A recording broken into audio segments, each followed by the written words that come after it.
লগৰ এজনীয়ে ফোন কৰি প্ৰগ্ৰাম আৰম্ভ হ'বৰে হ'ল বুলি কোৱাত আমি লৰালৰিকৈ গ'লোঁ আৰু গৈ পাই দেখিলোঁ সকলোৱে মানে গানত ফূৰ্তি কৰি আছে।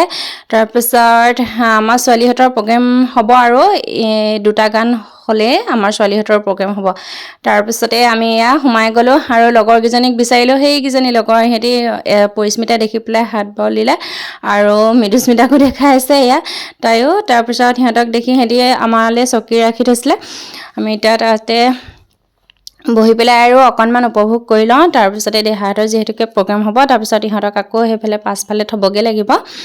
অকণমান দেখাই দিছোঁ আমাৰ অকণমানি গোটেইকেইজনীকে। তাৰপিছত সকলোৱে ফূৰ্তি কৰি থকা দেখি আমিও বোলো অকণমান ফূৰ্তি কৰিম ৰ'বা বুলি গোটেইকেইজনীয়ে কথা পাতি আৰু তাৰপিছতে এনেকৈ বহি আছোঁ।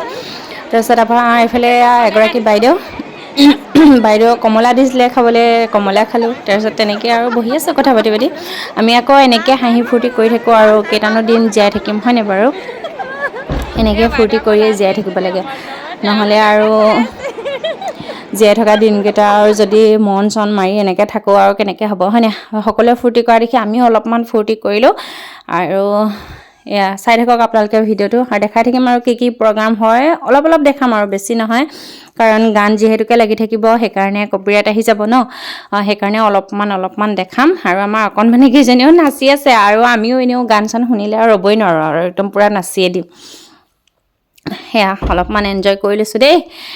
আৰু বাকী থকা প্ৰগ্ৰামখিনি আপোনালোকক দেখাই থাকিম, অলপকৈ দেখাই দিম সকলোখিনিয়ে। মানে যিমান দেৰিলৈকে আমি থাকোঁ আৰু সেইখিনি দেখাই দিম। তাৰপিছত আৰু একেবাৰে শেষত চাবলৈ মন আছিলে তেজীমলা নাটকখন হ'ব বুলি, কিন্তু একদম গধূলি হৈ যোৱাত মানে ৰৈ নাথাকিলোঁ আৰু সেইফালেও ঘৰত আকৌ দিগদাৰ আৰু এইফালে এয়া এওঁলোকে খুব ধুনীয়াকৈ এই গানটোত নৃত্য কৰিলে। প্ৰত্যেক বছৰে এনুৱেল ডে এই খ্ৰীষ্টমাছৰ দিনটোতে চেলিব্ৰেশ্যন কৰা হয় আৰু এয়া বৰদিনৰ আটাইতকৈ ভাল লগা এয়া দৃশ্য হৈছে প্ৰি নাৰ্চাৰী অকণমানিহঁতে জিংগাল বেলটো নাচি আছিলে। সেইখিনিও অকণমান আপোনালোকক দেখাই দিলোঁ। ইয়াৰ পাছতে আমাৰ এয়া দেহাহঁতৰ সেইজনী ক'লা মেখেলাখনত অলপমান সেউজীয়া আছে যে সেইজনী হৈছে আমাৰ ৰাণী। আৰু ইহঁতে জুবিনদাৰ এটি গানত নৃত্য কৰিছিলে, তুমি সুবাস অসমীৰে তুমি সুবাস সৃষ্টিৰে গানটো। ইহঁতি সুন্দৰকৈ নৃত্য কৰিলে গানটোত আৰু যিয়ে তেওঁলোকক কোৰিঅ'গ্ৰাফি কৰিছিলে তেওঁকো ধন্যবাদ। আৰু এইফালে দেখিছে নহয় আমি গোটেইকেইজনীয়ে আকৌ একদম গান শুনি ৰ'বই নোৱাৰিবা, একদম থিয় হৈ নাচ আৰু গোটেইকেইজনী।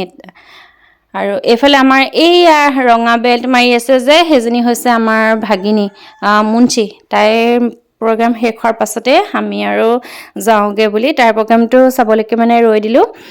যাওঁগৈ বুলি গুচি আহিলোঁ আৰু কাৰণ ইমান গধূলি হৈ গৈছেগৈ, ঘৰত ইফালে মানুহো নাই দেৰি। আৰু প্ৰগ্ৰাম চলি থকাৰ মাজতে এয়া জুবিনদাৰ মায়াবিনী সকলোৱে এয়া গাইছে আৰু সকলোৱে থিয় হৈ দিছে দেখিছেনে। একদম বুকুখন গধুৰ লাগি যায়গৈ, মনটো বেয়া লাগি যায় বহুত। আৰু শেষৰ ক্লিপটো মই এয়া চিনটো থাকি যাওক বুলি এনেদৰে লগাই দিলোঁ।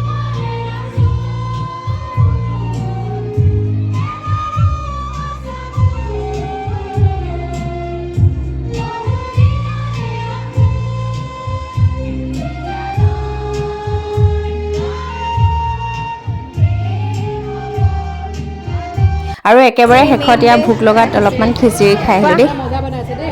এনেকুৱা টেষ্টি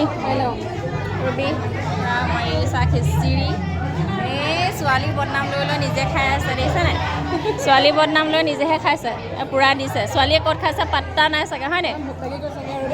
ছোৱালীয়ে ক'ত খাইছে গম পোৱা নাই। এতিয়া খাই লওঁ, দেখাইছোঁ অকণমান। দেহা খিচিৰি কেনেকুৱা? মজা।